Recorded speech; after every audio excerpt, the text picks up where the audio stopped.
Market ने perform अच्छा किया, लेकिन आपकी बात सही है कि पिछले 10 दिन से थोड़ी रेंज बाउंड हो गई है। 2-3 इश्यूज थे जिसको मार्केट अभी इंड्योर कर रही है, और मेरा ख्याल है कि ये 3 इश्यूज, एक तो जो IMF का रिव्यू है उसके अंदर लोग थोड़ा सा सस्पेक्टिकल हैं कि क्या क्या होगा, क्योंकि फिस्कल साइड पे प्राइमरी सरप्लस तो आ गया, लेकिन एक हमारी जो मेजर क्राइटेरिया तो मेट है, बट आई थिंक ये जो FBR की जो थोड़ा शॉर्टफॉल है रेवेन्यू का, वो और एक ताजिर दोस्त स्कीम के अंदर पैसे वैसे थोड़े कम आए हैं। सो आई थिंक मोर और लेस वी आर ऑप्टिमिस्टिक। ये रिव्यू तो साफ निकल जाएगा इंशाल्लाह खैर खैरियत से, क्योंकि एग्रीकल्चरल टैक्स की भी बात हो गई, 3 प्रोविंसेस ने तो लगा दिया, बलोचिस्तान रह गया है, वो भी लगा देगा। So I think the criteria of the IMF will be met.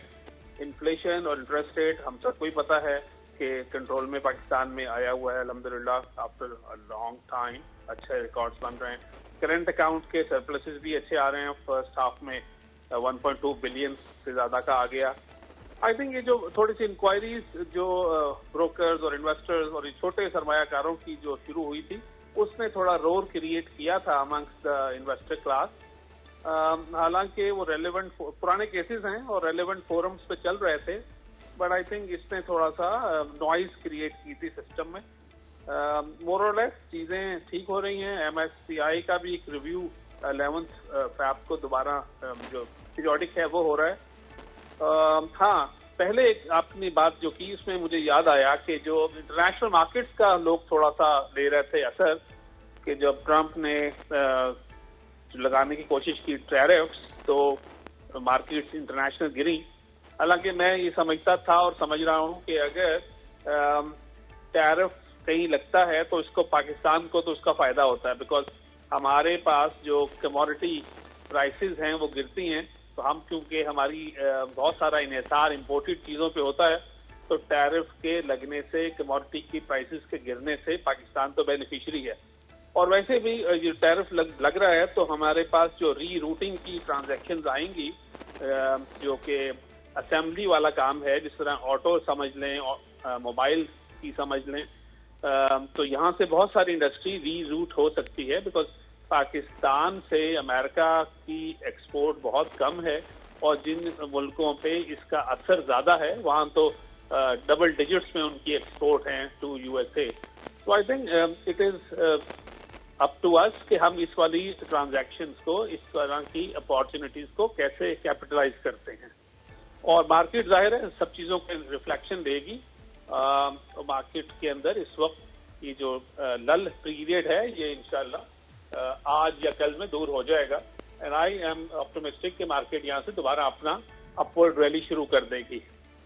Sir, बहुत लोग ना, स्पेशली आपके जो रिटेल साइड के इन्वेस्टर्स हैं, वो बहुत स्केप्टिकल हैं कि यहाँ से are we going toward bearish turn. तो क्योंकि आपका इतना एक्सपीरियंस है within the stock market, within the financial world इतने सालों का, तो आप बताना चाहेंगे द डिफरेंस बिटवीन हमारी मार्केट जिस चीज़ से गुजर रही है and what an actual bear market turn looks like? लेकिन जो फंडामेंटल जो चीजें मुश्किल से अचीव होती हैं इकोनॉमीज में और मुल्कों में और डेवलपिंग कंट्रीज में, उसमें सबसे इम्पोर्टेंट चीज है इन्फ्लेशन का कंट्रोल होना, और इन्फ्लेशन की बेसिस पे जो हमारा सेंट्रल बैंक या स्टेट बैंक है उसने जो फैसले करने, तो पहले one leads to the other. अब इन्फ्लेशन कंट्रोल है, इंटरेस्ट रेट आप समझें अपने हाई से 10% नीचे है, करंट अकाउंट का बैलेंस सरप्लस में आ रहा है। तो मेरा जाती ख्याल है जो चीजें मुल्कों को मुश्किल से अचीव होती हैं वो पाकिस्तान की इकोनॉमी ने करके दिखा दिया। हाँ, जो मैंने खुद ही आपके पहले सवाल के जवाब में कहा कि FBR का रेवेन्यू थोड़ा कम अचीव हुआ, लेकिन ये है कि उस अपने टारगेट्स हर साल जो अचीव कर रहा है उससे तो बढ़ के आ रहा है, लेकिन जाहिर है हमने एक बड़ा एक हाई लेवल पे टारगेट रखा हुआ था जो कि पूरा नहीं हुआ। वो किसी प्लस और माइनसेस, तो हम जो चीज प्राइमरी सरप्लस की बात करें तो हमारा इतना ज्यादा सरप्लस है अल्हम्दुलिल्लाह प्राइमरी के, इसको जो प्लस यहाँ से एक्स्ट्रा निकलेगा तो हमारी जो टीम है, I am sure they are good negotiators, तो ये आप उसमें बैलेंस आउट करके बाकी चीजों में इसकी कसर निकाल लेंगे। Coming back to your question, I think जो चीजें मुश्किल से अचीव होती हैं वो अचीव्ड हैं, जो एडमिनिस्ट्रेटिवली फैसले हैं या टाइम टेकिंग या जिनका अभी फैसले का कॉज एंड इफेक्ट आना है, वो इम्पैक्ट मार्केट लेके बढ़ जाएगी। और मेरा जाती ख्याल है कि मार्केट ये जो अभी रिसेंट हाई इसने बनाया था 1,18,000 और देर अबाउट का, ये वापस विद इन फोर्टनाइट ये दोबारा उसको टेस्ट करके ऊपर चली जाएगी। Okay, thank you so much for that. तो सर एसेंशली मैं ऑफन इस शो पे बात करती हूँ